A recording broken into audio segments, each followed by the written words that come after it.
The rain had been falling since early evening, and by midnight it showed no sign of relenting.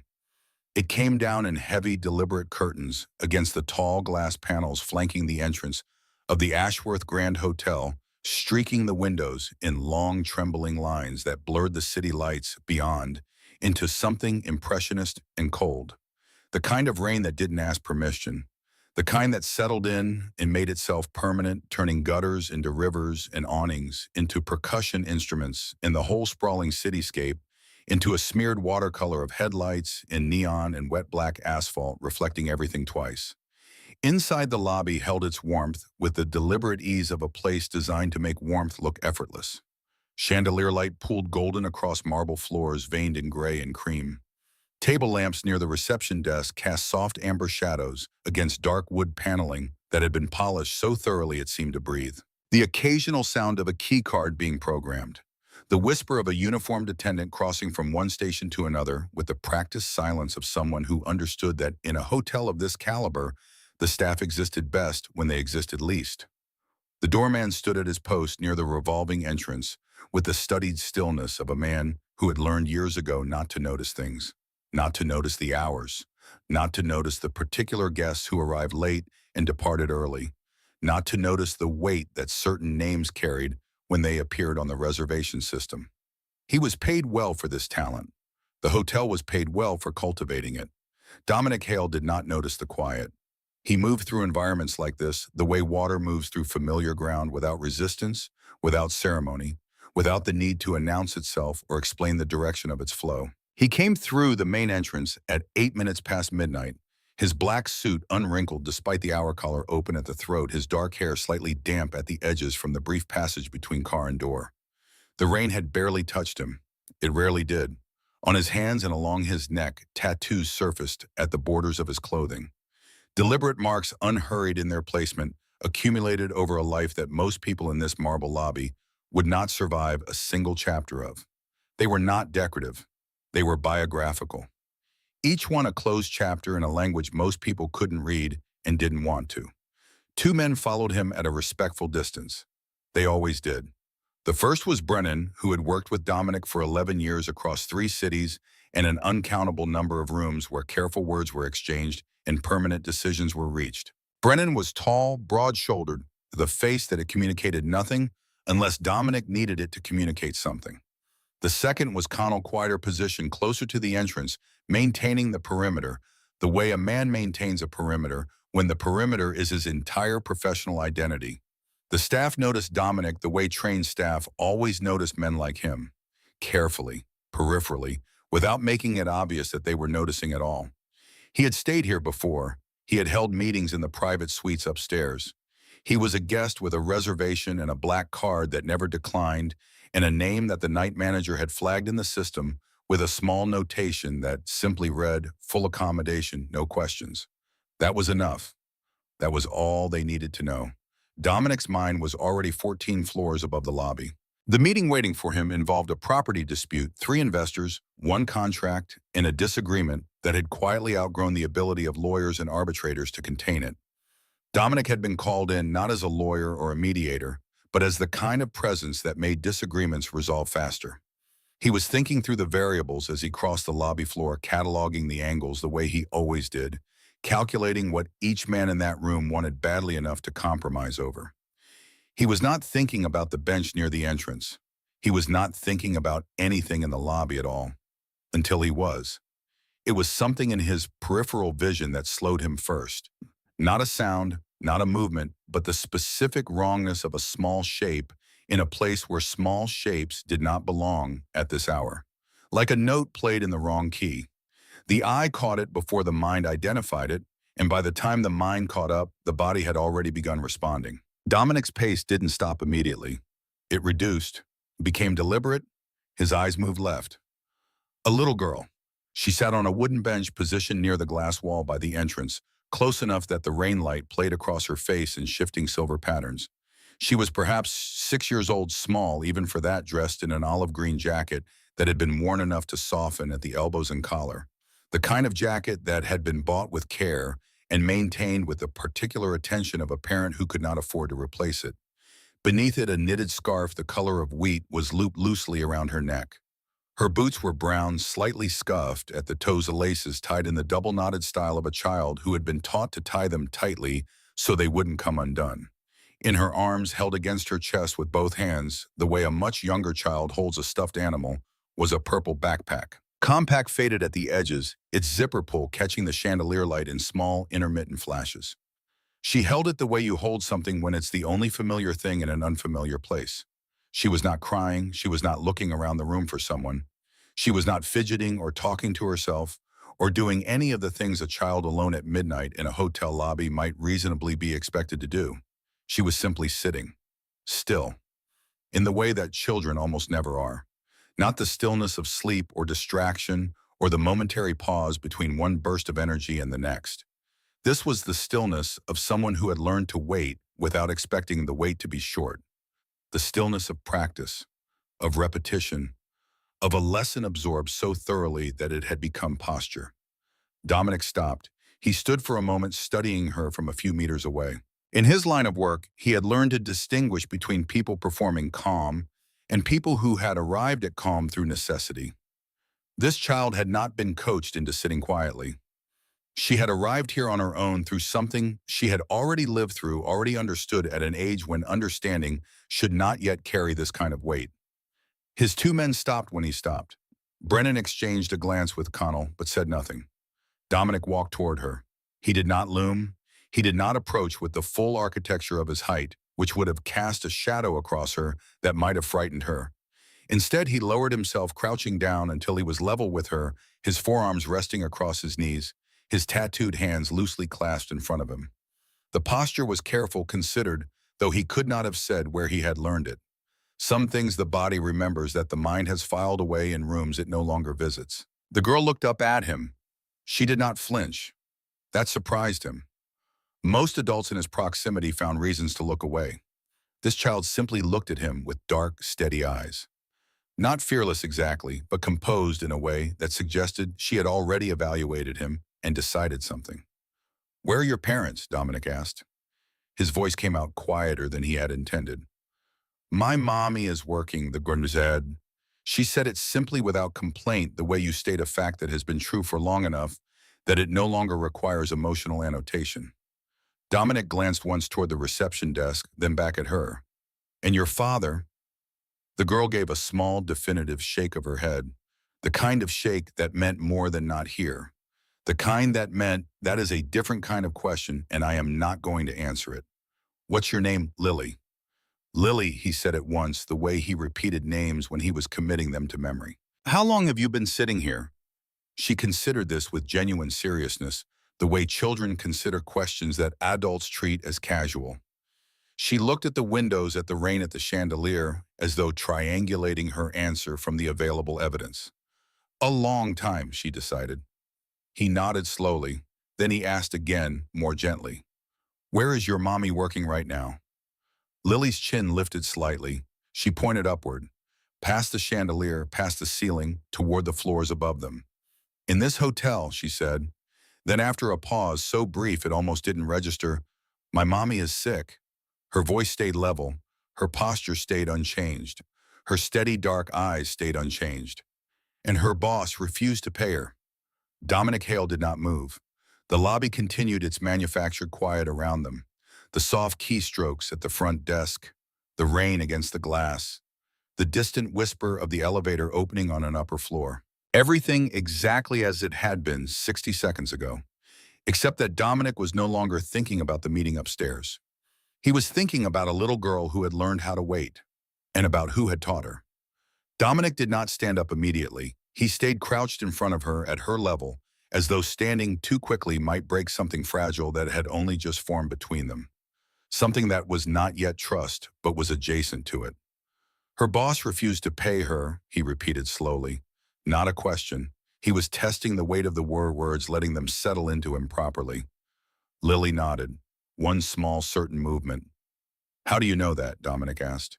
She looked down at the purple backpack in her arms for a moment, as though deciding how much of the story was hers to tell. Then she looked back up at him. "I heard her crying." Dominic said nothing. On the phone, Lily continued, this afternoon, before she came to work. She was talking to someone and she kept saying sorry. A small pause. Mommy doesn't usually say sorry that many times. There was no drama in how she delivered this. No wobbling lip, no performance of sadness. She stated it the way a child states a fact they have already spent considerable time alone with. Turned it over, examined it, set it down somewhere inside themselves where it wouldn't keep shifting. That restraint was the saddest thing Dominic had encountered in a considerable amount of time. What's your mother's name? He asked. Grace, Lily said. Then after a breath, Grace Whitfield. But everyone here calls her Gracie. Does she know you're sitting down here? Lily's eyes dropped briefly. She thinks I'm upstairs, in the staff room. A beat. But it smelled funny in there and nobody was in it. She pulled the backpack tighter against her chest. I didn't want to be in a room by myself. So she had come down here instead. To a lobby full of strangers, to a wooden bench beside a rain-streaked window. Because a room full of strangers felt less lonely than an empty room. Dominic understood that particular mathematics more intimately than he wished to. How long has your mother been sick? He asked. Since before Christmas, she said. But she said it's getting better. A small furrow appeared between her brows. She says that a lot, that things are getting better. Do you believe her? Lily looked at him for a long moment, long enough that Dominic felt it. I believe she wants them too, Lily said finally. Dominic held her gaze and felt something old and unannounced move through his chest. It wasn't pity. He had learned young that pity was a useless currency, heavy to carry and worthless when spent. This was something older than pity, something closer to recognition. His mother had said things were getting better too. She had said it in a room not unlike a staff room. Small, fluorescent lit, smelling of industrial cleaner and recycled air. She had said it while pulling her hair back before a night shift, while checking that young Dominic had something to eat, while pretending that the cough she had developed was seasonal and temporary and nothing to worry about. He had believed she wanted them to too. Dominic stood up slowly, not because the conversation was over, but because he needed a moment where the girl couldn't see his face clearly. He turned slightly, the way a man turns to look at nothing in particular when what he actually needs is for his expression to reset. Brennan caught his eye from across the lobby. Dominic gave him a look that communicated nothing visible to anyone else but communicated everything to Brennan. The man gave a small nod and reached for his phone. Dominic turned back to Lily. Has your mother worked here long? He asked, his voice level again. 2 years, Lily said. She really likes it. She says the hotel is beautiful. She glanced around the lobby with the frank, unhurried assessment of a child seeing something as it actually is. It is beautiful, she agreed, as though confirming her mother's taste was sound. Despite everything, something almost moved across Dominic's face. She hasn't been paid, he said quietly. For how long? I don't know exactly. Lily's brows drew together. But she had to borrow money from Mrs. Pemberton next door to buy my lunch things last week. A pause. And Mommy doesn't like borrowing. She said this with a particular weight, as though the borrowing had troubled Grace more deeply than the hunger it had prevented. She told Mrs. Pemberton she'd pay her back on Friday, but Friday came and she still hadn't been paid. So she called the hotel, and the man said, Lily stopped. What did the man say? Dominic asked. That she missed days, that it was her fault. Lily's voice stayed even, but something behind her eyes shifted. But she didn't miss days because she wanted to. She missed days because she was sick. And when you're sick, you can't help it. She said this with the absolute moral clarity that only children possess. That clean, uncluttered certainty about what is fair and what is not, uncorrupted by the explanations adults construct to make unfairness livable.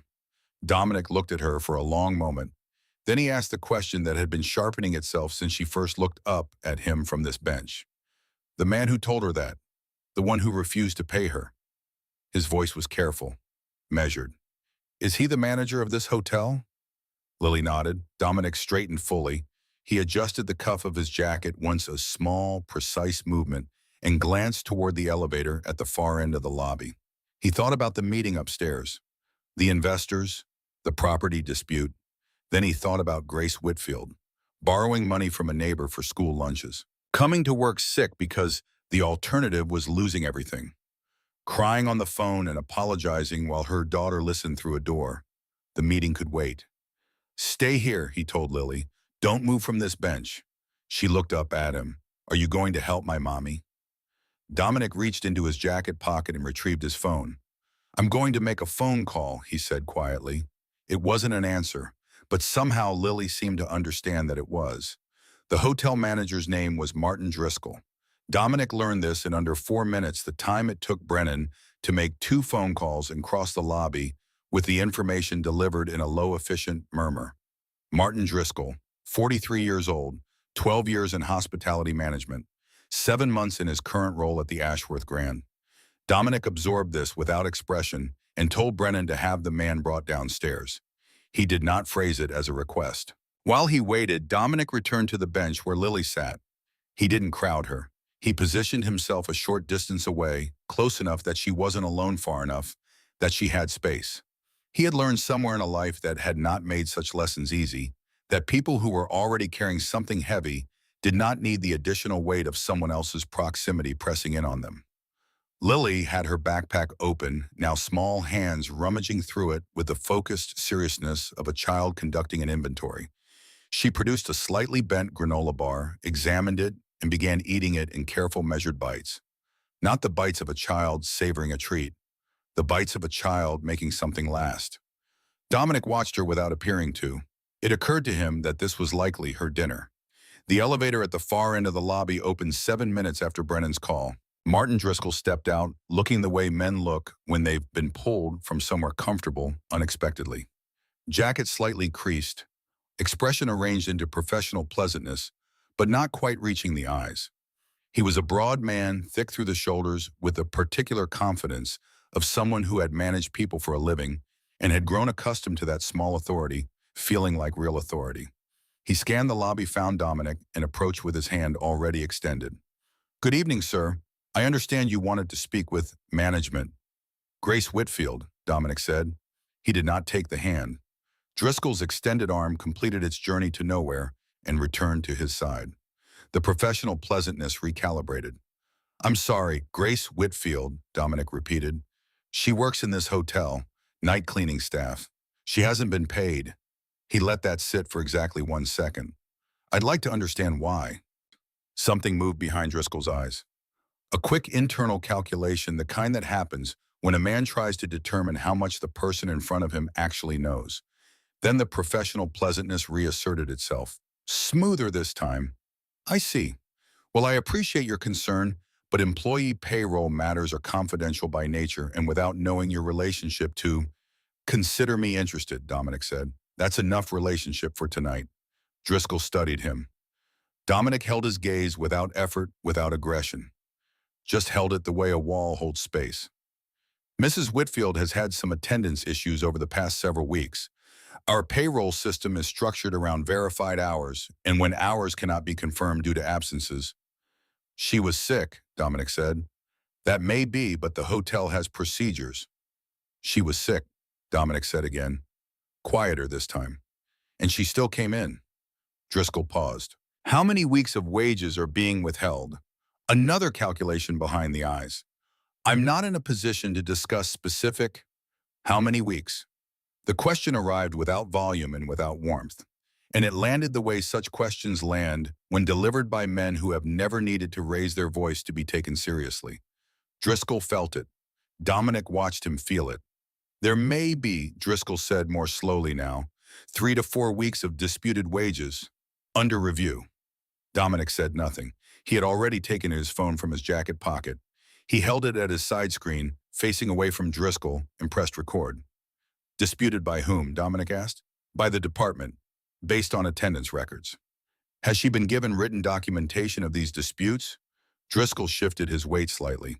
"The standard process involves—" "Has she been given written documentation, yes or no?" A beat. "The process is ongoing." Dominic looked at him for a long moment.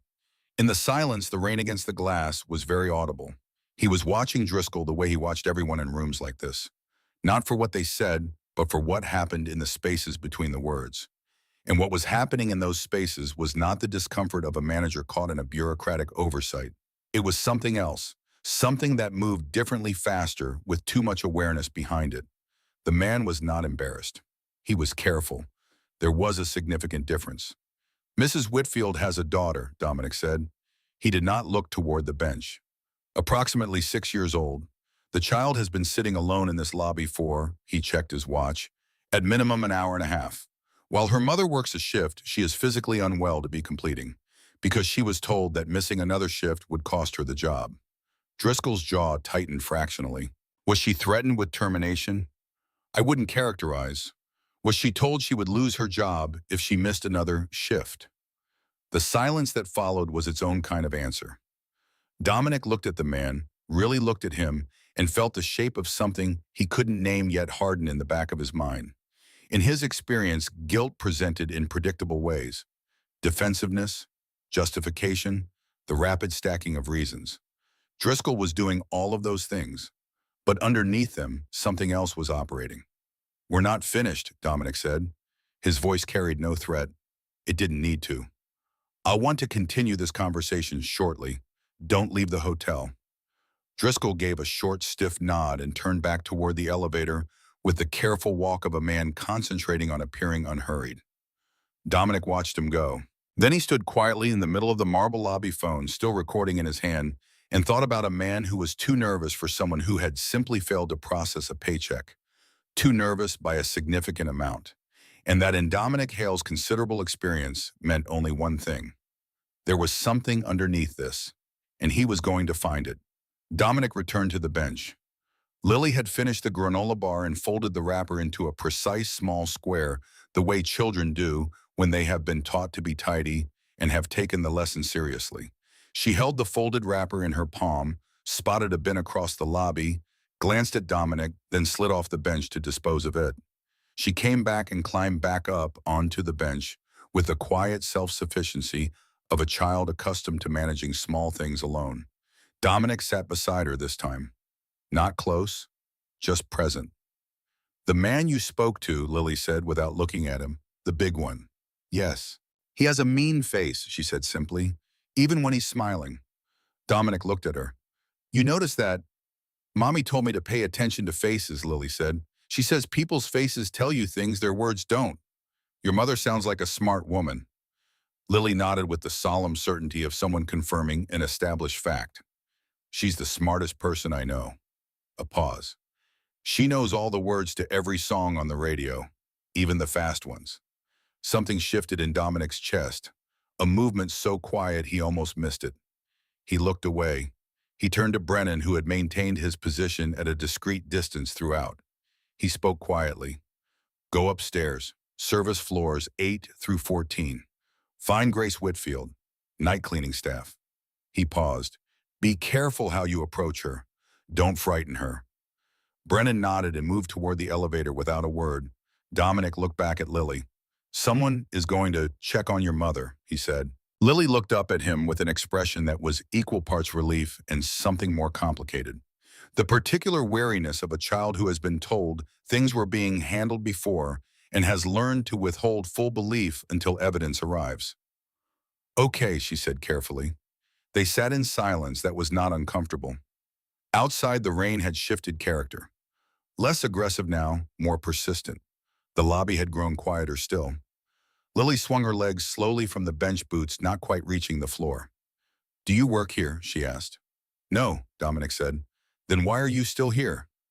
She asked it without accusation, genuinely curious. Dominic considered the question more seriously than she probably expected him to.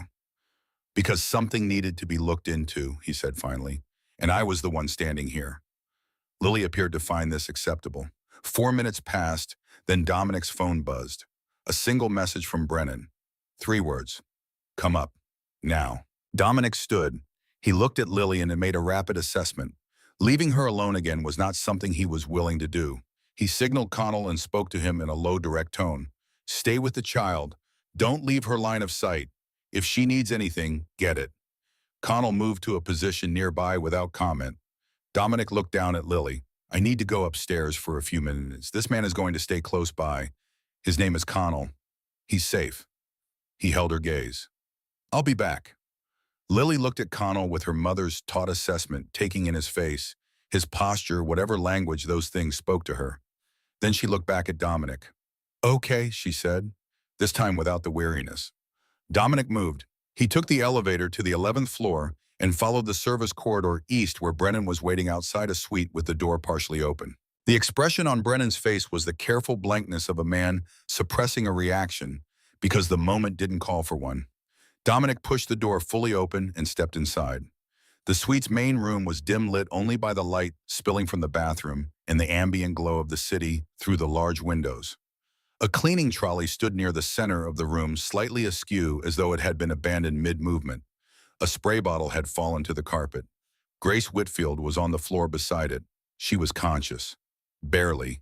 Sitting with her back against the side of the bed, knees drawn up, one hand pressed flat against the carpet, as though she had been trying to push herself upright and hadn't been able to finish the effort. She was a slight woman younger than Dominic had expected, with dark circles beneath her eyes so deep they looked like bruising. Her breathing was shallow and labored, each inhale a negotiation between her lungs and whatever was occupying them. Her uniform was neat despite everything, even on the floor at 1 a.m, with her body finally refusing the terms she had been imposing on it. The collar was straight. She had maintained the presentation even as the structure beneath it collapsed. She looked up when Dominic entered, and the first thing she said was, "Lily, is Lily Kus—" "She's downstairs," Dominic said, immediately crossing to her. "She's safe. She's with someone I trust." Grace closed her eyes. The relief that moved across her face was so total and so unguarded that it was almost too private a thing to witness. Dominic crouched beside her. Up close, he could see the tremor in her hands, the tension in her jaw, the shallow work of her breathing, the pallor beneath her skin that had nothing to do with the lighting. "How long have you been on the floor?" he asked quietly. "I don't—" She swallowed with the difficulty. "A little while." "Can you stand—" She started to say yes. Her body answered differently, a sharp wince, a tremor in the arm she tried to push herself up with. "No," Dominic said gently. "Don't." He looked at Brennan. "Call the car. Now." He turned back to Grace, and his voice dropped to something that was not softness exactly, but was the closest thing to it that his voice could produce. "I'm going to get you out of here," he said, "and then someone is going to explain to me how you ended up on this floor." Grace looked at him with exhausted, bewildered eyes. "Who are you?" Dominic held her gaze. "Someone who was standing in the right place tonight," he said. And then he carefully, deliberately helped Grace Whitfield to her feet, supporting her weight without making it feel like he was carrying her, and did not let go until he was certain she wouldn't fall. The private clinic was 20 minutes from the hotel. Dominic's car covered it in 14. He sat in the front, leaving the back seat to Grace and Lily, who had said nothing when she saw her mother being guided through the lobby. Nothing at all. She had simply slid off the bench and walked directly to her and pressed herself against Grace's side with a fierce, total commitment to contact that required no words. Grace's arm had come around her instantly, automatically, the way breathing is automatic. Connell had retrieved a blanket from somewhere. Dominic didn't ask where. Now Dominic sat with his phone in his hand, watching the rain-blurred city move past the window, and made the first call. The man who answered was named Sawyer. He was not a private investigator in the formal sense. He held no license maintained, no office appeared in no professional directory. What he maintained was an extremely accurate picture of financial movements, personal arrangements, and the quiet agreements that people made when they believed no one credible was paying attention. "Grace Whitfield," Dominic said. "Night cleaning staff, Ashworth Grand Hotel," and the manager Martin Driscoll. "I want everything. Start with Driscoll." "How fast?" "I'm already waiting," Dominic said. He ended the call and watched the city. In the back seat, he could hear Lily's voice, very low, very steady, telling her mother about the granola bar and the bench and the man with the tattoos who had stayed. Grace responded in murmurs. At one point, she made a sound that was not quite a word, and Dominic understood without turning around that she was crying silently in the way adults cry when they are trying not to alarm a child. He looked out the window and said nothing, and let them have the darkness of the back seat. The clinic received Grace without bureaucratic friction. Dominic had made a second call during the drive. By the time they arrived, a room was prepared, a physician was present, and no one asked questions about insurance. Lily sat in a chair beside her mother's bed and held Grace's hand with both of hers, her purple backpack on her lap. her small face composed into an expression of determined calm that Dominic recognized from the lobby bench. The same patience, the same careful stillness. Grace had tried twice to tell Dominic he didn't need to stay. He had not responded to this, which she eventually accepted. He positioned himself outside the room in the corridor close enough far enough and waited for Sawyer to call back. The call came 47 minutes later. Dominic listened without speaking for most of it. He asked 3 questions, short ones. Then he thanked Sawyer and ended the call and stood in the corridor for a moment with the phone hanging at his side. Then he walked to the window at the end of the hall and stood looking out at the rain and processed what he had just been told.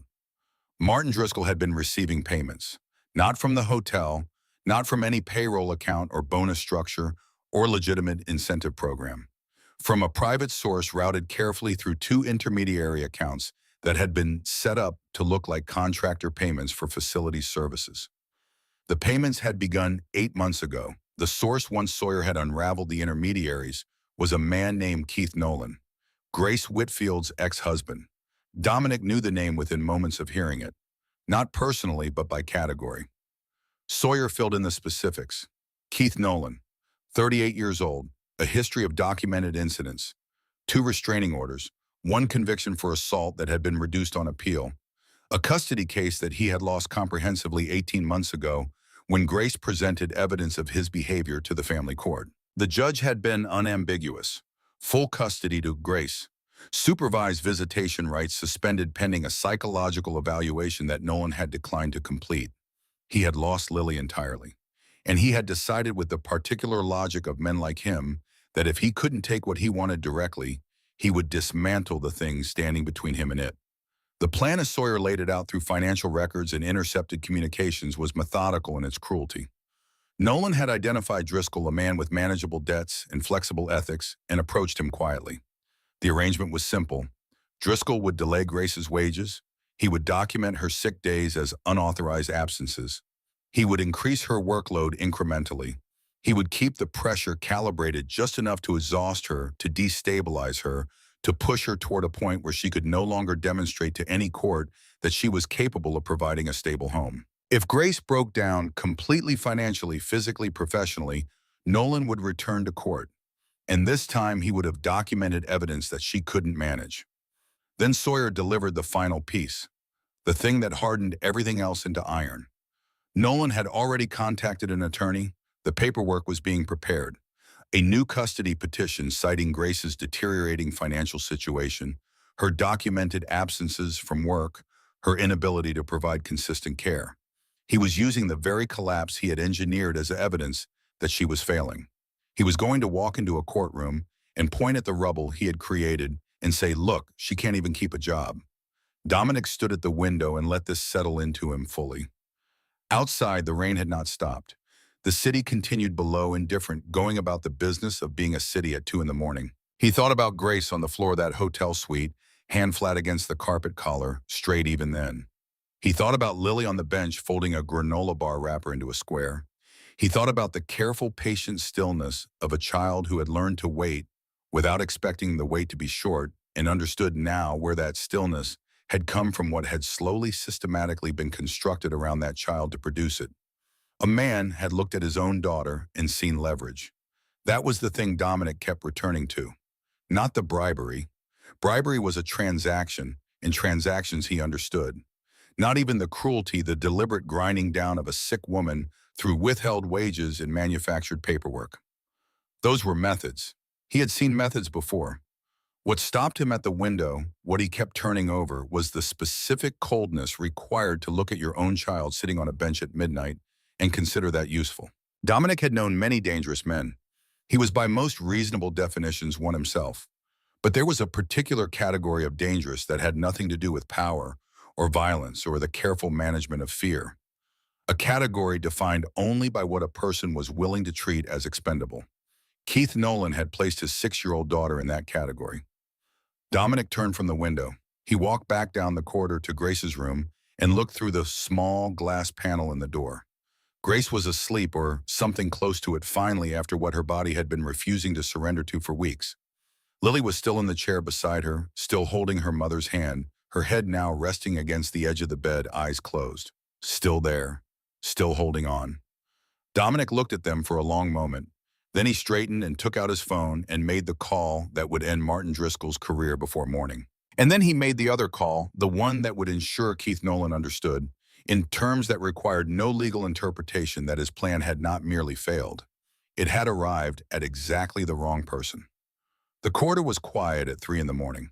Not the manufactured quiet of the hotel lobby, carpeted and chandelier lit and designed to communicate comfort. This was the functional quiet of a medical facility after hours punctuated only by the soft rhythm of monitoring equipment behind closed doors and the occasional footstep of a night nurse, moving with the unhurried efficiency of someone who had learned to exist without disturbing the air. Dominic sat in a chair outside Grace's room. He had not sat down in some time. His body had reminded him of this in the small, insistent way bodies remind men who ignore them. A tightness across the shoulders, a weight behind the eyes. He had accepted the chair without acknowledging that he needed it, which was the only way he ever accepted anything that resembled concession. Brennan had positioned himself at the end of the corridor. Connell was downstairs. The clinic's night staff had been professionally incurious about the arrangement, which told Dominic that the physician he'd called had set the right expectations before their arrival.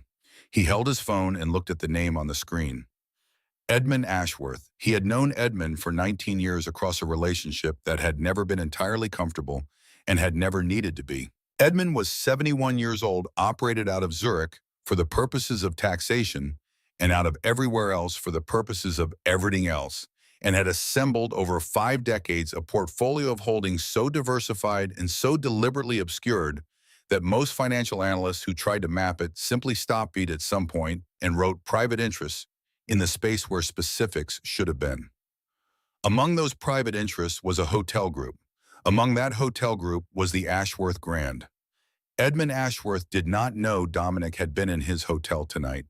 He did not know a woman named Grace Whitfield existed, or that a child had been sitting alone in his lobby at midnight, or that a manager he was paying a considerable salary to had been accepting bribes to destroy a single mother's livelihood on behalf of her abusive ex-husband.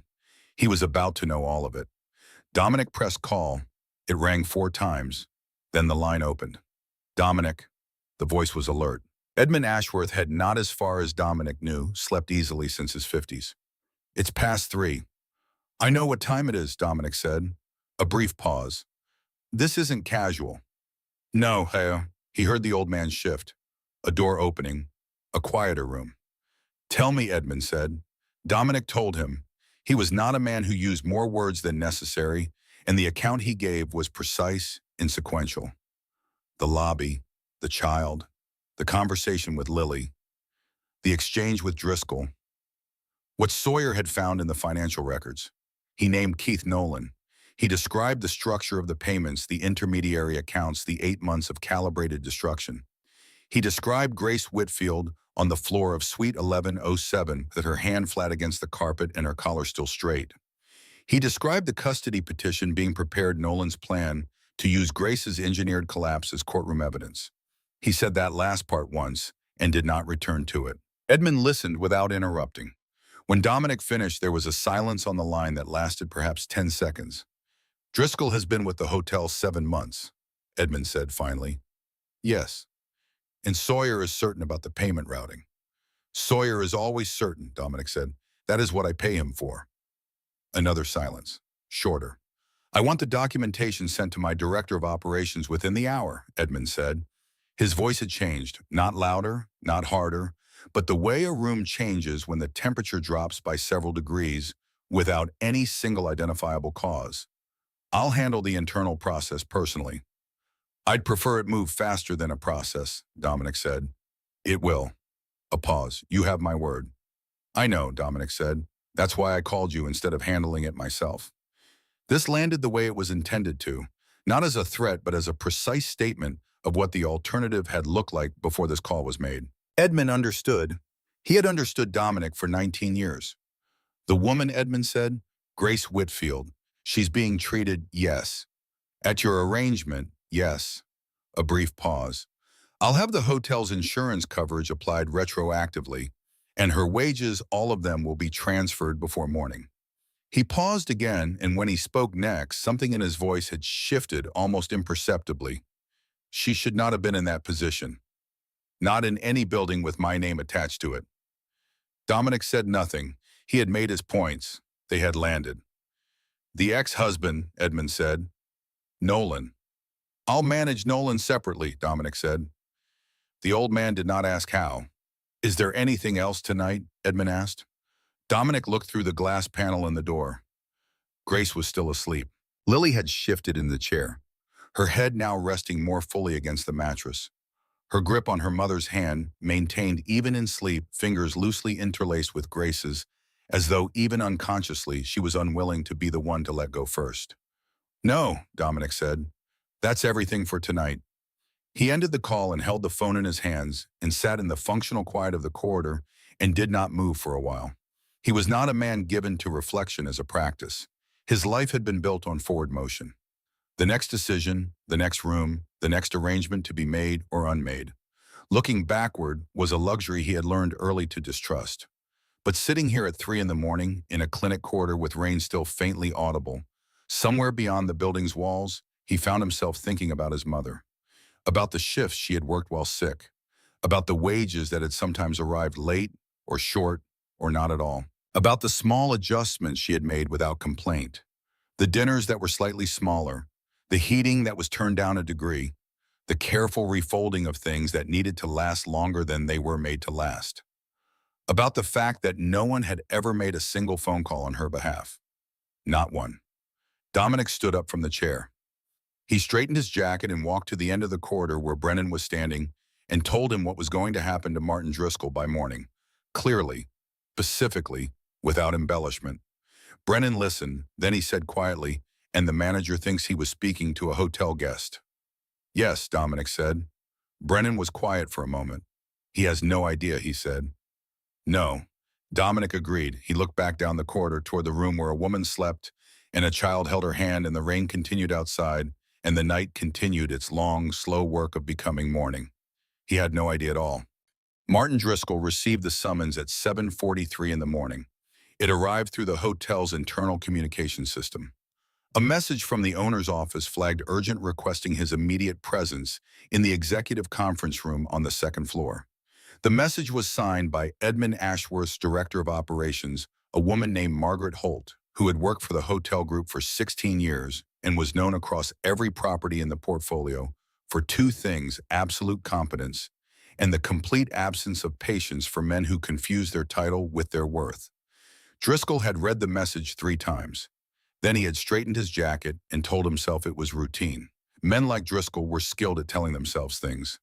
It was in many ways the primary qualification for the kind of work he had been doing, the quiet lateral work, the work that existed alongside the official work and required its own maintenance. He had been telling himself for 8 months that the arrangement with Nolan was manageable, contained that the money was clean enough, the paperwork tight enough, the woman ordinary enough that no one with real authority would ever look in her direction.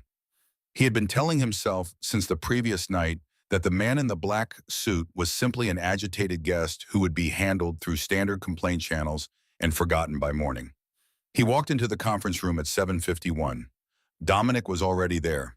He was standing near the window with his back partially turned, looking out at the gray morning with his hands loosely at his sides. He had changed at some point, a different shirt, same dark jacket, the tattoos still visible at the collar and cuffs. He looked, Driscoll thought, with a confusion he couldn't immediately account for, as though he had not slept and was entirely unbothered by this. Margaret Holt sat at the head of the conference table with a laptop open and a printed file beside it. She did not look up when Driscoll entered. 2 men Driscoll did not recognize stood near the door. He stopped walking when he saw them. Mr. Driscoll, Margaret said, still not looking up. Please sit down.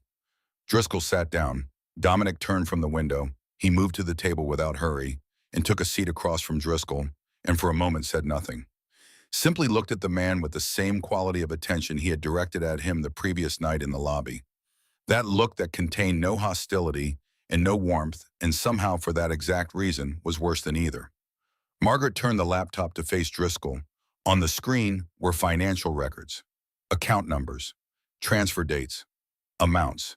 The intermediary company names that had seemed 8 months ago sufficiently obscured to be invisible, they had not been sufficiently obscured. Driscoll looked at the screen, then at Margaret, then slowly at Dominic. I don't understand what 8 months of payments, Dominic said, received from an intermediary account registered to a facilities contractor that does not exist, originating from a private account held by a man named Keith Nolan. He paused. You know that name? It was not a question. The color had begun leaving Driscoll's face in the specific way that color leaves faces when the body understands something before the mind is ready to. I want to be clear about what this meeting is, Dominic continued.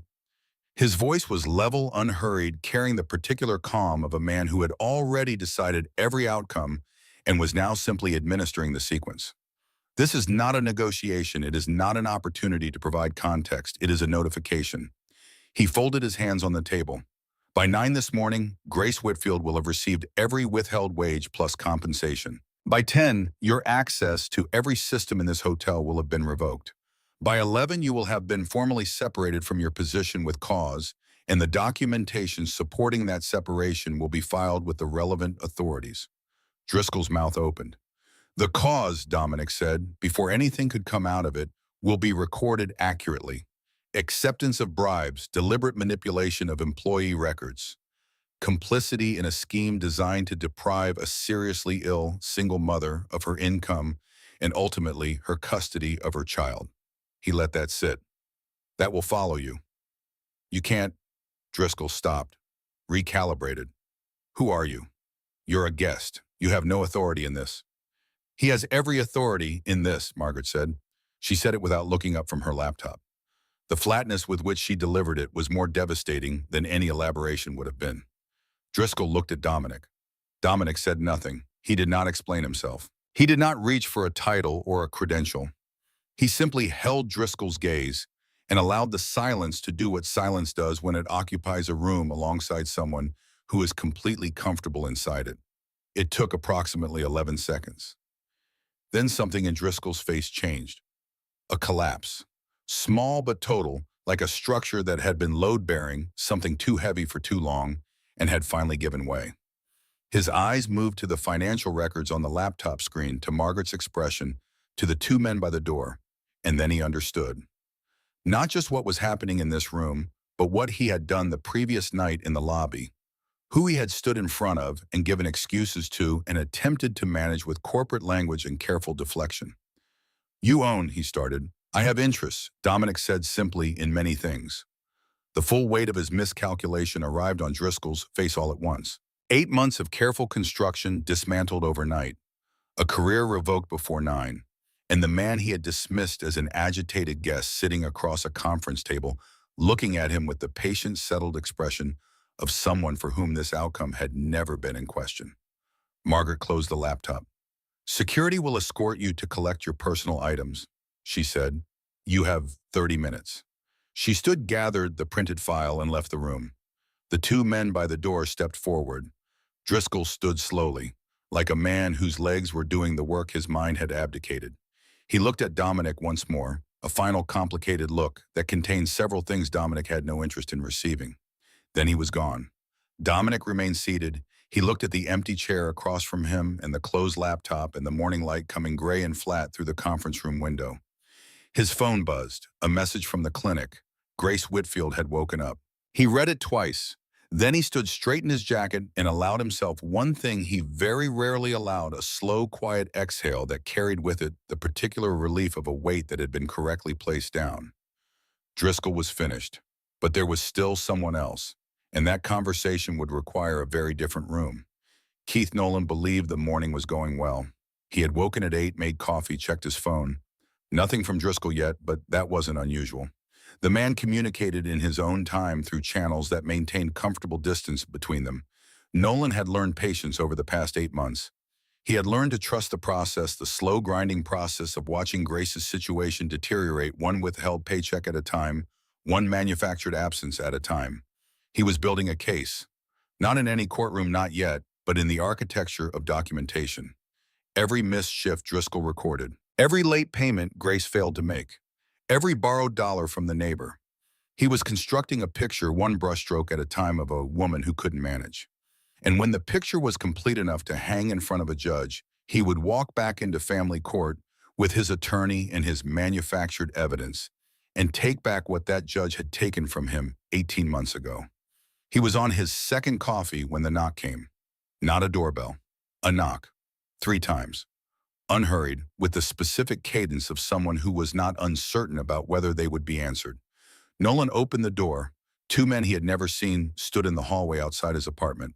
Large men with the particular stillness of people for whom stillness is professional rather than natural. One of them spoke. "Mr. Nolan, someone would like a word." It was phrased as a courtesy. Nolan understood immediately that it was not one.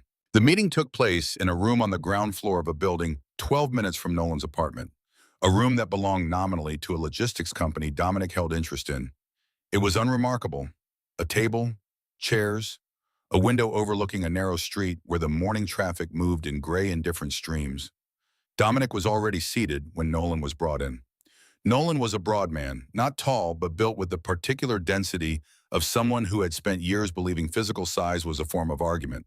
He had the remnants of good looks and the specific expression of a man accustomed to controlling rooms through a combination of volume and proximity. 2 restraining orders had not adjusted his posture. A lost custody case had not adjusted it. He sat down across from Dominic with his jaw set and his eyes already performing their calculation. "I don't know who you are," Nolan said. "Yes, you do," Dominic said. "You just don't know my name yet." Nolan looked around the room. The 2 men from his doorway were stationed near the exit. He looked back at Dominic, and something in the quality of Dominic's attention, that complete unhurried focus, made the calculation behind his eyes begin running faster. "If this is about Grace, it is about Grace," Dominic said, "and it is about Lily." The name landed differently than Nolan expected. He had anticipated legal language official channels. He had not anticipated the child's name being said in that tone, quiet and direct and carrying the full weight of what that name represented. He shifted in his chair. "I have rights," Nolan said. "Regardless of what Grace has told you, you have legal rights regarding my daughter." "You had legal rights," Dominic said. "You spent them on a bribery scheme."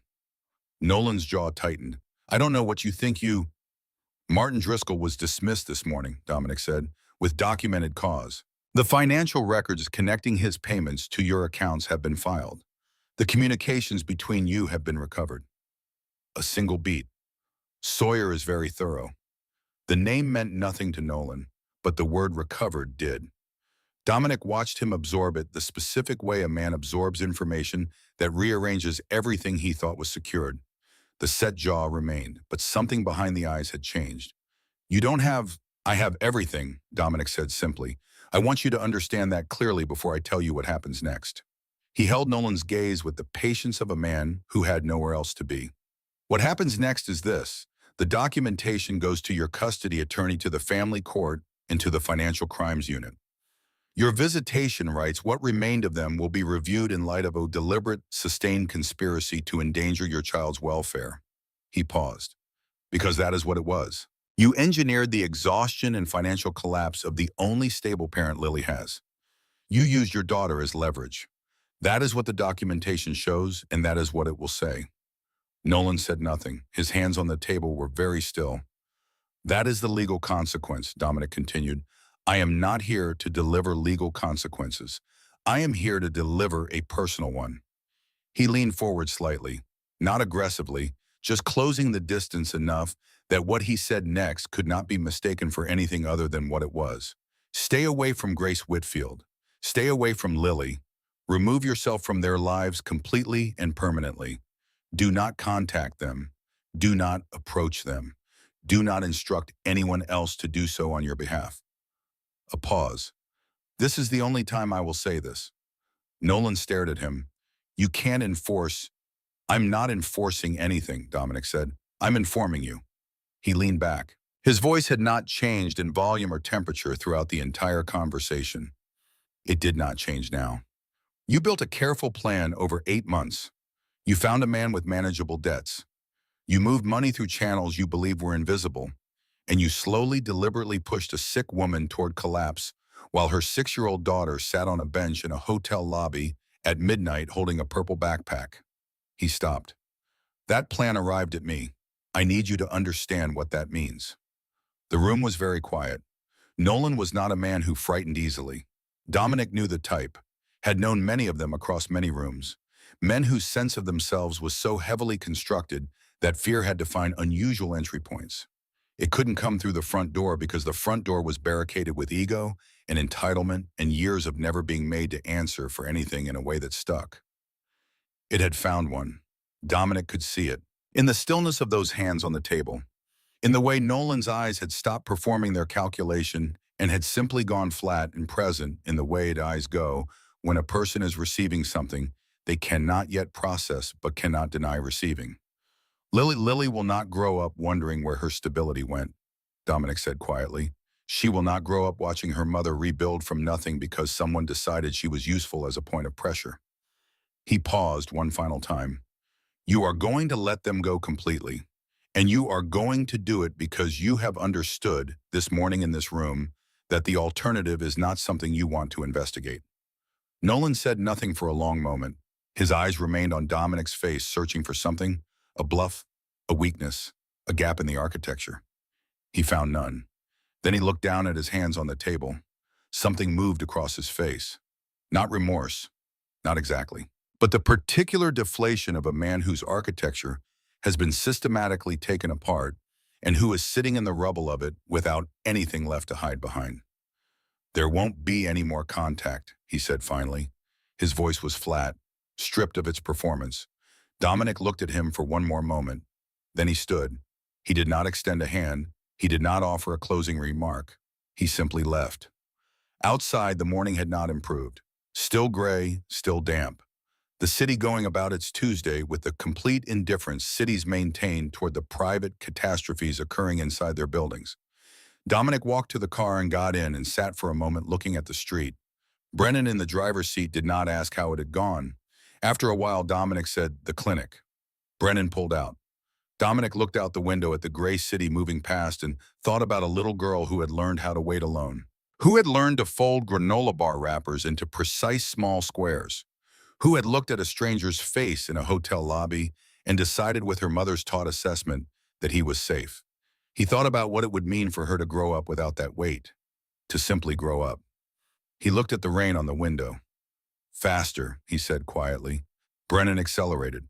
And Dominic Hale, who had spent 19 years moving through a city that spoke his name carefully, sat in the front seat of a car at 10 in the morning and felt something unfamiliar occupying the space in his chest where the tension of the last 12 hours had been. It took him a moment to identify it. It was the specific uncommon quiet of a thing that had been wrong for a long time being made right.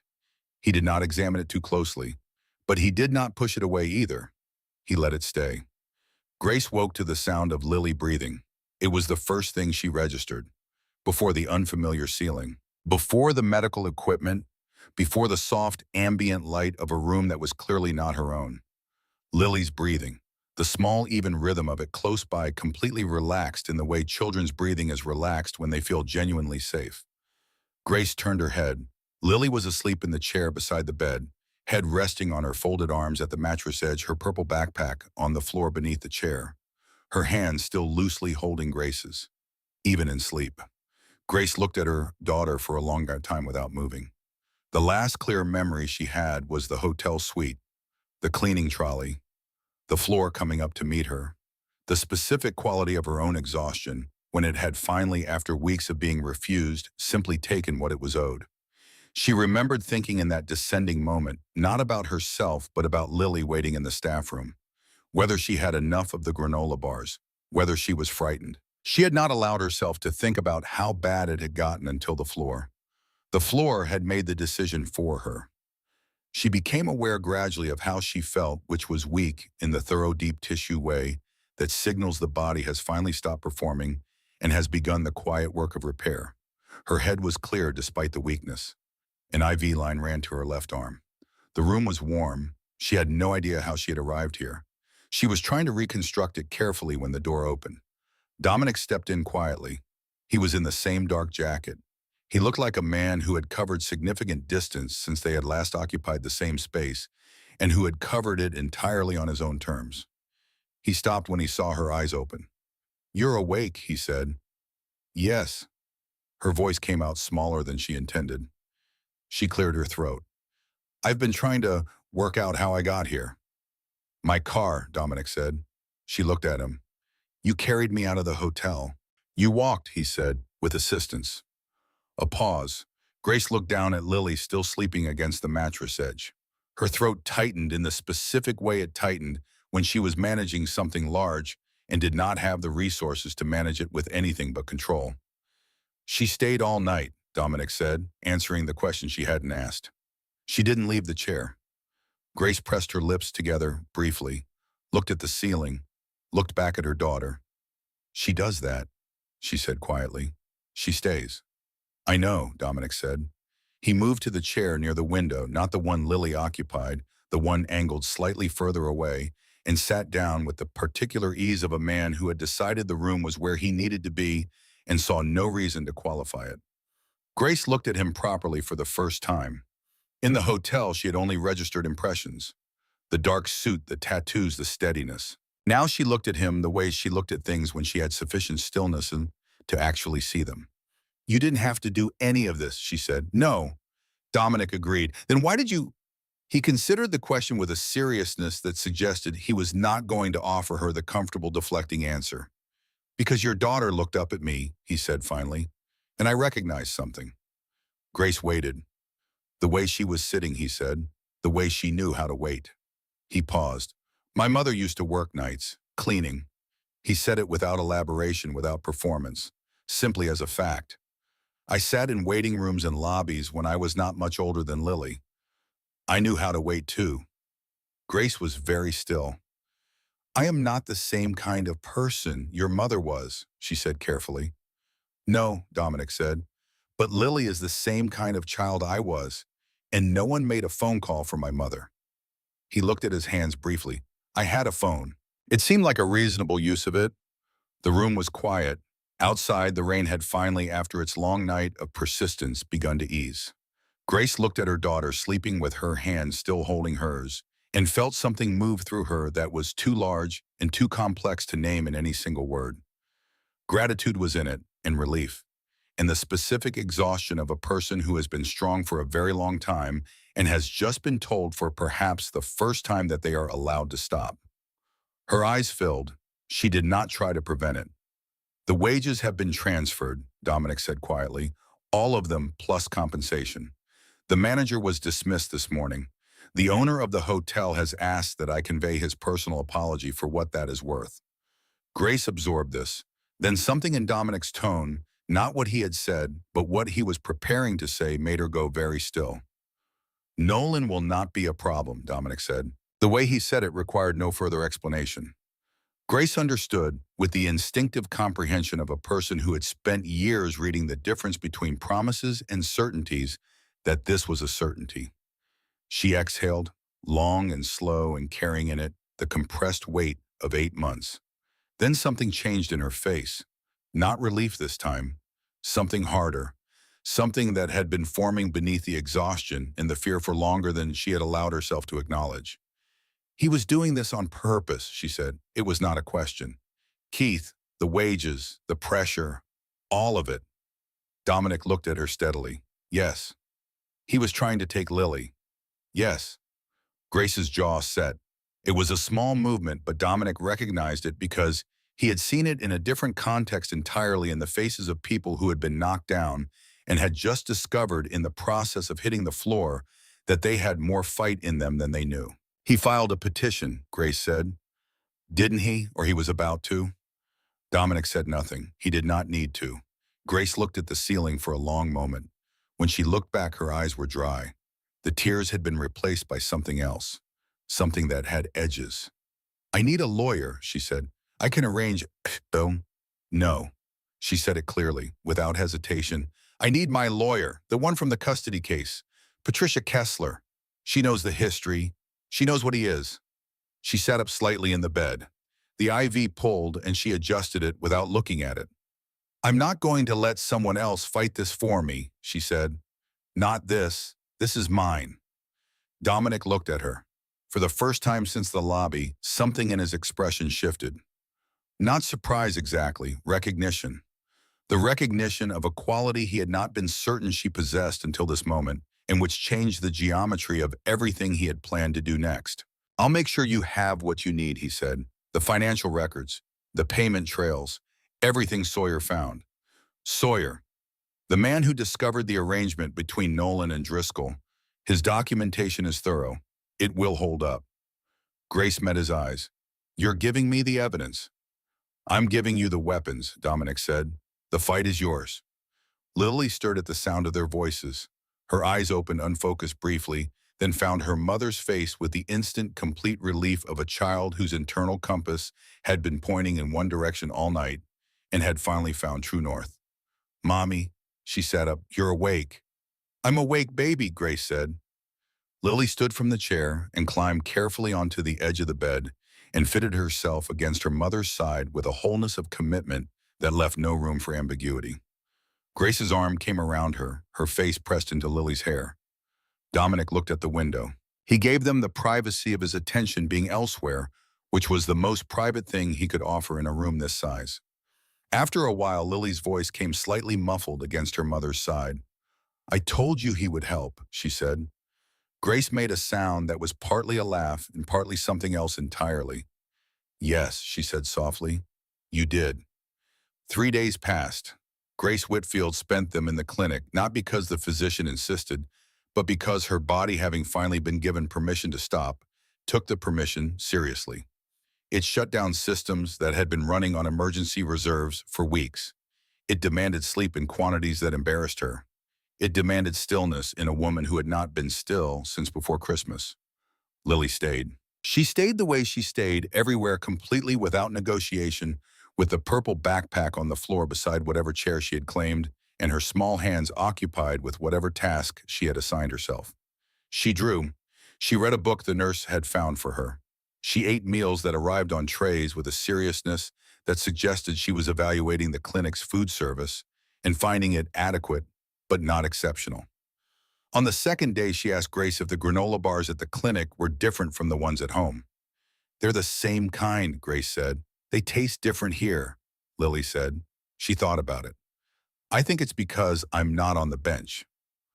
Grace looked at her daughter and felt something crack inside her chest that she had been holding together with willpower and denial for 8 months. She pulled Lily close and pressed her face into her daughter's hair and breathed and did not say anything because there was nothing to say that wouldn't have broken the fragile calm they had both constructed to survive in. On the third day, Grace made 2 phone calls. The first was to Patricia Kessler. Patricia Kessler was 57 years old, had practiced family law for 29 years, and operated out of a small firm on Bleecker Street that she had founded after leaving a corporate practice she described when asked as a place where they valued billing hours more than people's children. She had represented Grace in the original custody case. She had been the one to present the evidence of Keith Nolan's behavior to the family court. She had stood beside Grace in the hallway after the ruling and said with a particular directness that was her professional signature, "He's going to come back. Men like him always come back. When he does call me first." Grace called her first. The conversation lasted 22 minutes. Grace told her everything: the withheld wages, the manufactured absences, Driscoll, the payments Sawyer had traced, the custody petition Nolan had been preparing. She told it the way she had learned to tell difficult things clearly, sequentially, without embellishment, the way a person tells a story when they understand that the facts are sufficient and do not require decoration. Patricia listened without interrupting. Then she asked 4 questions, each one precise, each one aimed at a specific structural point in the legal architecture that Nolan had been assembling. Then she said, "Send me everything you have, all of it, every document, every record, every piece of paper with a number on it. I want it by tomorrow morning." "You'll have it tonight," Grace said. "Good." A pause. "Grace?" "Yes." "You should have called me sooner." "I know. Don't do that again. Don't carry things alone when you have people who can carry them with you." Grace closed her eyes briefly. "I won't." "Good. I'll file a motion by end of week. We're not waiting for him to come to us. We're going to him." The second phone call was to Dominic. He answered on the second ring. He did not say hello. He said, "How are you feeling?" "Better," Grace said. "I spoke to my lawyer." "Kessler." "You looked her up." Sawyer looked her up. "She's good." "She's the best," Grace said. There was something in her voice that had not been there 3 days ago. A firmness, a directionality. The voice of a woman who had located somewhere beneath the exhaustion in the fear the part of herself that Keith Nolan had been trying to destroy and had found it intact. Bruised, tired, but structurally sound. "I need the documents," she said. "Everything Sawyer found. The payment, records, the communications, the account structures, all of it." "It'll be delivered to Kessler's office this afternoon," Dominic said. A pause. "Thank you," Grace said, "for not trying to do this for me." Dominic was quiet for a moment. When he spoke, his voice held something that was not softness, but was adjacent to it, a room next to it with the connecting door left open. "You didn't need me to do it for you," he said. "You needed the floor to stop moving long enough to stand up. The floor has stopped moving." Grace said nothing for a moment. Then she said, "It has." "Then stand up," Dominic said. "You already know how." He ended the call. Grace held the phone in her hands and looked at the window where the morning light was coming in pale and steady the first morning in 3 days without rain, and she thought about standing up. Not metaphorically, literally. She thought about putting her feet on the floor and bearing her own weight and walking forward under her own power into whatever came next. She put her feet on the floor. She stood. Patricia Kessler moved with the particular velocity of a woman who had been waiting 18 months for this phone call and had spent those 18 months keeping one eye on the calendar and one hand on the file. The motion she filed was not defensive. It was not a response to Nolan's anticipated petition. It was a preemptive strike filed before Nolan's attorney had finished drafting his paperwork requesting an emergency review of Keith Nolan's parental rights in light of newly discovered evidence of financial manipulation, witness tampering, and a sustained campaign to undermine the custodial parent's ability to provide for her child. The motion was 17 pages long. It was accompanied by 43 pages of financial documentation provided by Sawyer, authenticated by a forensic accountant Patricia had retained within hours of Grace's phone call. It included the payment records between Nolan and Driscoll, the intermediary account structures, the communications recovered from Driscoll's devices, and a timeline that mapped with devastating precision the correlation between Nolan's payments and Grace's deteriorating circumstances. Nolan's attorney received the filing on a Monday afternoon. By Monday evening, he had called Keith Nolan and told him in the measured language attorneys use when they are delivering very bad news that the landscape had changed substantially. Nolan did not take this well. He called Driscoll's number. Disconnected. He called it again. Still disconnected. He called the Ashworth Grand and was told that Mr. Driscoll was no longer employed at the hotel. He sat in his apartment with his phone in his hand and felt the specific vertigo of a man watching the walls he had built begin to lean inward. He called his attorney back and told him to fight it. His attorney paused for exactly 3 seconds, which in legal terms was the equivalent of a very long sigh. "Keith," the attorney said, "I need you to understand what we're looking at. The documentation they filed is comprehensive. The financial trail is clear. The forensic analysis is authenticated. If we go into that courtroom and contest this, we are going to lose, and we are going to lose in a way that creates additional legal exposure for you. Criminal exposure." "I have rights," Nolan said. He said it the way he had said it in every room he had ever occupied where his authority was being questioned, as a declaration, as a foundational truth, as though the words themselves spoken with sufficient conviction could restructure reality around them. "You had rights," the attorney said. "This documentation suggests you forfeited them through a deliberate pattern of conduct. My recommendation strongly is that we negotiate." "I'm not negotiating about my daughter." "Keith," the attorney's voice dropped, "you're not negotiating about your daughter. You're negotiating about whether this stays in family court or moves to criminal proceedings. That is the actual question on the table." Nolan was silent for a long time. The hearing was scheduled for the following Thursday. It arrived with the indifferent punctuality that Thursdays maintain, regardless of what is scheduled to occur within them. Grace Whitfield walked into the courthouse at 9:12 in the morning. She wore a navy blue dress she had bought 2 days earlier the first piece of clothing she had purchased for herself in 7 months. Her hair was pulled back. Her hands were steady. She carried a folder that contained nothing she would need to reference because she had read every page so many times that the words existed in her memory as architecture as the load-bearing walls of the case she was about to present. Patricia Kessler walked beside her.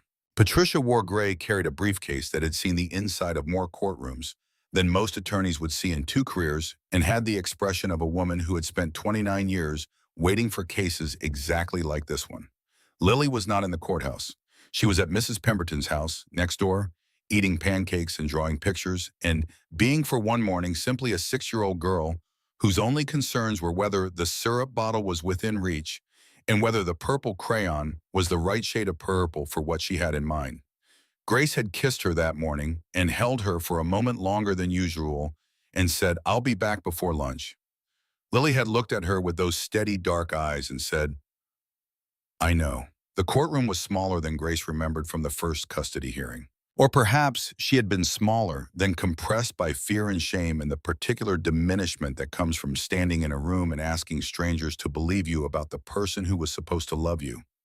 She had been smaller in every way that mattered. Smaller in her certainty, smaller in her voice, smaller in her belief that the story she was telling would be heard and acted upon. She was not small now. Keith Nolan was already seated when Grace entered. He sat at the respondent's table with his attorney beside him, and his jaw set in the particular configuration she recognized from years of living with him. The configuration that meant he was performing strength because he felt weakness and could not tolerate the feeling. He did not look at her when she walked in. Grace looked at him. She looked at him fully directly, without the flinch that his presence had once triggered in her nervous system. She looked at him the way Lily looked at things with assessment, with the clear, unhurried evaluation of someone determining what a thing actually was, as opposed to what it presented itself to be. What she saw was a man sitting in a chair. That was all. The judge entered. The Honorable Richard Colton, 64 years old, 31 years on the bench. A man known in family court circles for 2 qualities that existed in productive tension with each other: deep compassion for children and absolute intolerance for adults who use them as instruments. The proceedings opened with Patricia's motion.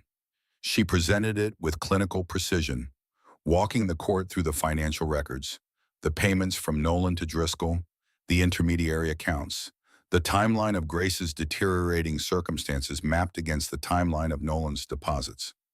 She presented the communications recovered from Driscoll's devices. She presented the forensic accountant's report. She did not raise her voice. She did not make emotional appeals. She let the numbers do what numbers do when they are arranged in the correct order and pointed in the correct direction.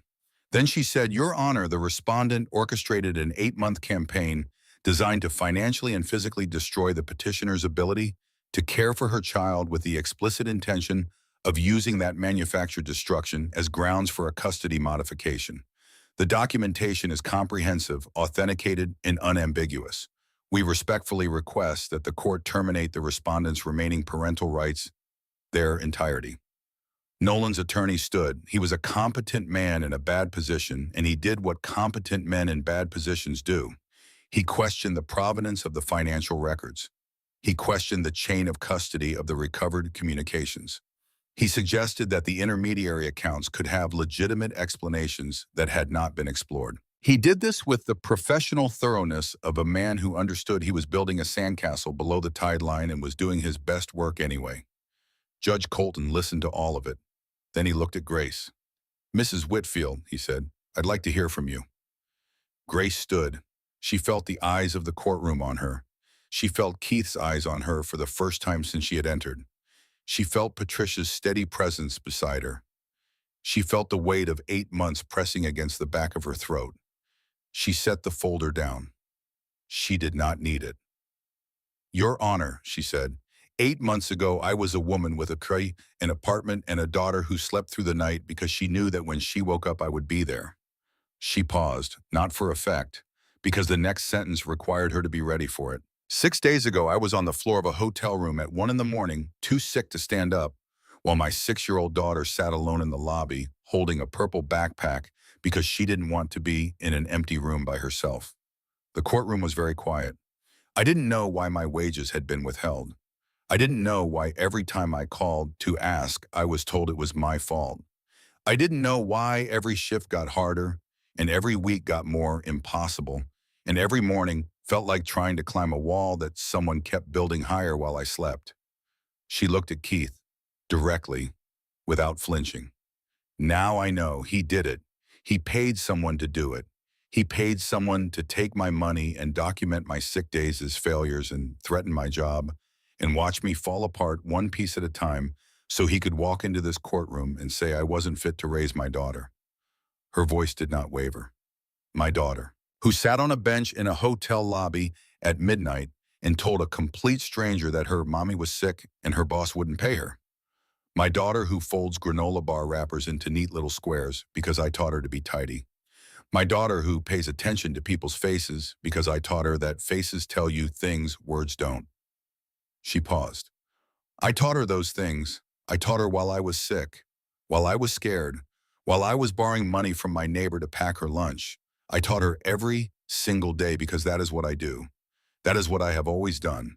And no amount of withheld paychecks or manufactured absences or carefully routed bribes is going to change the fact that I am her mother and I am standing here and I am not going anywhere.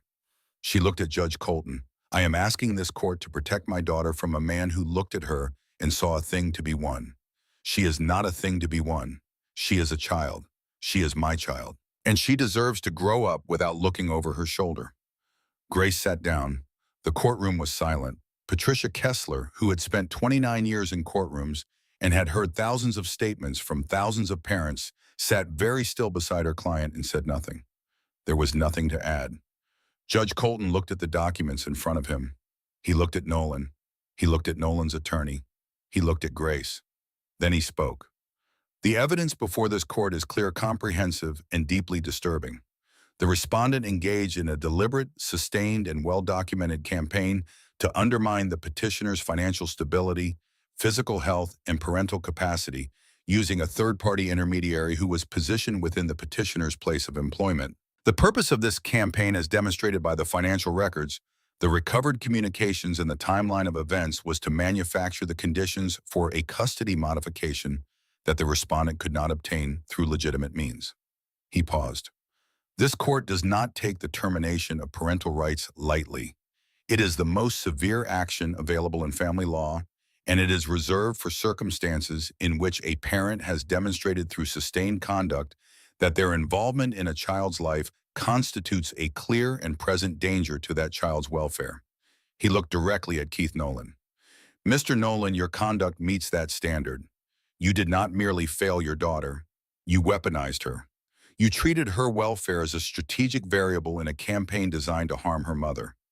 This court finds that your remaining parental rights are hereby terminated in their entirety. You are ordered to have no contact, direct or indirect, with the minor child. Any violation of this order will result in immediate criminal contempt proceedings. He looked at Grace. Mrs. Whitfield, this court commends your strength and your devotion to your daughter. Full custody is affirmed and made permanent. He closed the file. We are adjourned. Grace sat in the courtroom for a full minute after the judge left. She sat with her hands flat on the table in front of her and her eyes on the wood grain and her breathing slow and deliberate and the tears running down her face in two straight lines that she did not wipe away because wiping them away would have required her to move, and moving would have required her to leave this moment, and she was not ready to leave this moment. Patricia put a hand on her shoulder and said nothing. Keith Nolan left the courtroom without looking at her. His attorney walked beside him, speaking in low tones. The door closed behind them. The room was empty except for Grace and Patricia and the clerk filing paperwork, and the particular quality of silence that exists in a room where something permanent has just occurred. Grace looked up. I need to get home, she said. I told Lily I'd be back before lunch. She drove home with the windows down despite the cold. The air coming in smelled like the city and early spring exhaust and wet pavement, and something underneath both of those things that might have been the first tentative suggestion of warmth. She parked in front of her building and sat in the car for a moment, with her hands on the steering wheel, and looked at the front door of Mrs. Pemberton's ground floor apartment, where a small face was already visible in the window watching for her. Grace got out of the car. Lily was at the door before Grace reached the steps. She came out in her socks, which Grace would normally have corrected, and she crossed the cold concrete and pressed herself against her mother's legs with everything she had. The full-body certainty of a child who has been waiting and has decided the waiting is over. Grace crouched down. She held her daughter's face in both hands and looked at her. "It's done, baby," she said. "It's all done." Lily looked at her with those steady dark eyes. She studied her mother's face the way she studied all faces, reading what was written there, assessing what the words meant and what existed in the spaces between them. "You were brave," Lily said. It was not a question. It was a determination she had reached through her own analysis. Grace laughed. It came out wet and uneven, and she didn't care. She said. "I really was." "I know," Lily said. "I can tell from your face." 3 weeks later, Grace Whitfield walked into the Ashworth Grand Hotel for her first day in the guest relations department. The lobby was unchanged. The chandelier cast the same warm geometry across the same marble floors. The reception desk was staffed with the same careful professionalism. The table lamps burned at their same calibrated warmth. The building had continued indifferently through everything that had happened inside it, the way buildings do, the way cities do, the way the world does, while people are busy surviving it. But Grace was not the same person who had cleaned its floors. The position had opened quietly in the week following Driscoll's dismissal. Margaret Holt had called Grace directly. The conversation had been brief and without ceremony. "The position is available. The salary is specified. The start date is at your discretion given your recovery." Grace had listened to all of it and then asked one question. "Why me?" Margaret had paused for exactly 1 second. "Because you came to work when you shouldn't have had to," she said. "That tells me what I need to know." Grace had started on a Tuesday. Lily came with her that first morning. It was a school holiday, and Grace was not yet comfortable with the idea of unnecessary distance between them. Lily wore her olive green jacket and carried the purple backpack and walked through the hotel entrance with the particular gravity of a child revisiting a place that holds significant personal history. She stopped at the wooden bench near the glass wall, looked at it for a moment, then looked up at her mother. "This is where I sat," she said. "I know," Grace said. Lily studied the bench with an expression that was difficult to read, something between solemnity and a quiet pride, as though the bench represented something she had done that she understood in retrospect to have mattered. A decision she had made on a rainy Tuesday night that had set something in motion that was larger than she could fully comprehend, but that she could feel the shape of. Then she moved on. Grace was shown to her workspace by a colleague named Florina, who was warm and efficient and asked no questions about the circumstances that had preceded Grace's arrival in this role. Grace was grateful for this. She was learning carefully how to exist in this building as something other than invisible. It was not simple. The floors she walked were the same floors she had cleaned. The suites upstairs were the same suites. The service corridors existed behind the walls she now moved in front of. There were moments, small private moments, when she felt the weight of that double geography pressing against her composure. She moved through them the way she had moved through harder things, one breath at a time. Dominic arrived at the hotel at 11. He came the way he always came, without announcement, with Brennan a few paces behind, with the unhurried quality of a man whose relationship with time was one of mutual respect rather than competition. He was there for a meeting on the 14th floor, a different meeting than the one he had never made it to, on a different matter entirely. He crossed the lobby. He was nearly at the elevator when he heard his name. Not his full name, not Mr. Hale, or the careful half-whisper that usually carried his name in spaces like this. Just Dominic. He turned. Lily was standing near the reception desk, backpack on jacket slightly askew from what appeared to have been a rapid movement across the lobby. She was looking at him with those steady dark eyes, and the expression he had come to understand was her version of restrained excitement, which was in Lily's particular emotional vocabulary approximately equivalent to anyone else's unbridled joy. He stopped walking. She crossed the remaining distance between them with the focused purpose she brought to everything, stopping in front of him and looking up. "You came," she said, as though his presence required acknowledgement before anything else could proceed. "I have a meeting," he said. "I know." She nodded seriously. "Mommy said you have meetings here sometimes." "I do." She studied him for a moment. Then she reached into the front pocket of her backpack and produced something which she held out to him with both hands in the grave formality of someone presenting something of genuine significance. It was a drawing, crayon on white paper folded twice. He took it and opened it carefully. It depicted with the confident economy of a child's hand a hotel lobby. The chandelier was suggested by a yellow circle with lines radiating outward. The floor was rendered in careful parallel lines. On one side of the drawing, a small figure sat on a brown rectangle that was clearly a bench. The figure had a purple backpack.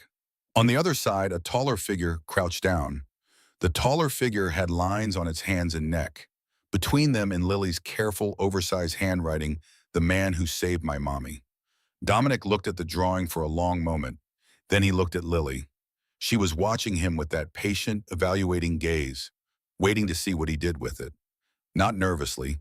She was not a nervous child, had never been a nervous child, had simply been a child who had learned to wait and watch and assess with a precision that had nothing to do with her age. "Thank you," he said. "You can keep it," she said generously. "I intend to." He folded it carefully with the same precision she had applied to the granola bar wrapper on the lobby bench and placed it in the inside pocket of his jacket. Lily watched this with evident satisfaction. Grace appeared from across the lobby, slightly breathless, with the expression of a mother who has briefly lost visual contact with her child in a public space and is managing the resulting adrenaline with composure. "Lily." She arrived beside her daughter and looked at Dominic. Something moved across her face. Relief and gratitude, and something beyond both of those things. Something that had to do with the distance between where she had been and where she was standing now, and the particular fact that she had covered most of that distance herself. "She saw you from the desk," Grace said. "I couldn't stop her." "I noticed," Dominic said. "I hope she didn't." "She gave me something," Dominic said. He touched the inside pocket of his jacket briefly. "It was worth stopping for." Grace looked at him for a moment. Her face was different than it had been in the clinic. The pallor was gone.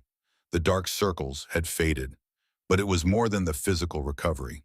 There was something behind her eyes that hadn't been there before, a settledness, the particular quality of a person who has been through the worst thing and has come out standing and now knows with the certainty that only comes from direct experience that she can. "She talks about you," Grace said finally. "At home. She tells people, her teacher, Mrs. Pemberton next door. She tells them about the man from the hotel." "What does she tell them?" Grace smiled. It was the first time he had seen her smile without exhaustion behind it, without fear beneath it. This smile was just a smile, simple and complete and bearing only its own weight. "She tells them you were sitting in the right place," Grace said. "She says you had a phone and it was a reasonable use of it." Dominic was quiet. "She listens," Grace said gently. "Yes," he said. "She does." He looked across the lobby, at the wooden bench near the glass wall, at the chandelier light across the marble floors, at the windows through which the city showed this morning in pale spring sun rather than gray rain, the city that spoke his name carefully, the city that knew what he was. He thought about a drawing folded in his inside pocket, crayon lines on white paper, a bench, two figures, the careful, oversized handwriting of a child who had decided without hesitation what he was to her. Not the same thing the city decided. Something smaller. Something that required no fear to sustain it and no power to maintain it and no careful management of anyone's perception. Just a bench, two figures, and the honest assessment of a 6-year-old girl who paid attention to faces. "Go back to your desk," Dominic told Grace. "You have work to do." Grace looked at him. The smile remained. "I do." "Lily," Dominic said. Lily looked up. "Eat something. You've been running across lobbies." "I had breakfast," she said with a defensive dignity that suggested the quality and quantity of her breakfast was not a matter for public discussion. "Have second breakfast," he said. Lily considered this. "Is that a real thing?" "It is now." Lily looked at her mother for confirmation. Grace shrugged. Lily appeared to accept this new breakfast doctrine with the seriousness it deserved. "Okay," she said. Then she looked at Dominic once more with that steady, direct gaze, the gaze that had stopped him in the lobby on a rainy Tuesday night. The gaze that had redirected the entire course of what followed simply by being honest and unafraid. "Bye, Dominic," she said. "Goodbye, Lily." She turned and walked back across the lobby with her backpack and her gravity and her olive green jacket and did not look back. Because Lily Whitfield, at 6 years old, had already learned that you didn't need to look back at things you trusted to still be there. Dominic watched her go. Beside him, Grace was quiet for a moment. Then she touched his arm briefly, the lightest touch barely there, the kind of contact that exists not to communicate information, but to acknowledge a connection that had been formed in a lobby at midnight and had held. Then she followed her daughter. Dominic stood alone in the lobby of the Ashworth Grand. The chandelier light fell across the marble. The staff moved in their quiet orbits. The elevator waited at the far end with its soft mechanical patience. He reached into his jacket and touched the folded drawing against his chest. He felt the paper through the fabric. He felt the weight of it, which was nothing measurable, nothing that any instrument could detect, and was simultaneously the heaviest and lightest thing he had carried in 19 years. He thought about his mother, about the night shifts and the refolded things and the wages that came late and the phone calls no one made. He thought about a bench and a child and a rainy Tuesday and the specific unrepeatable moment when a man walking toward an elevator in a hotel lobby turned his head and saw something small and still and wrong and stopped. He had stopped. That was the thing. In a life built on forward motion on the next room and the next decision and the relentless momentum of a man who had learned never to pause because pausing invited the kind of reflection that could paralyze, he had stopped. For a child on a bench, for a granola bar eaten in careful bites, for a pair of steady dark eyes that had looked up at him without fear and decided he was safe. He had stopped. And everything that followed had followed from that single deviation. That one moment where the current of his life had encountered something it could not flow around and had been redirected permanently into a channel it had not known existed. Dominic Hale straightened his jacket. He walked toward the elevator. He pressed the button for the 14th floor. The doors closed around him, and he rode upward through the quiet building with a drawing folded against his chest, and he did not examine too closely the fact that it was, without question, the most valuable thing he was carrying. He did not need to examine it. He already knew.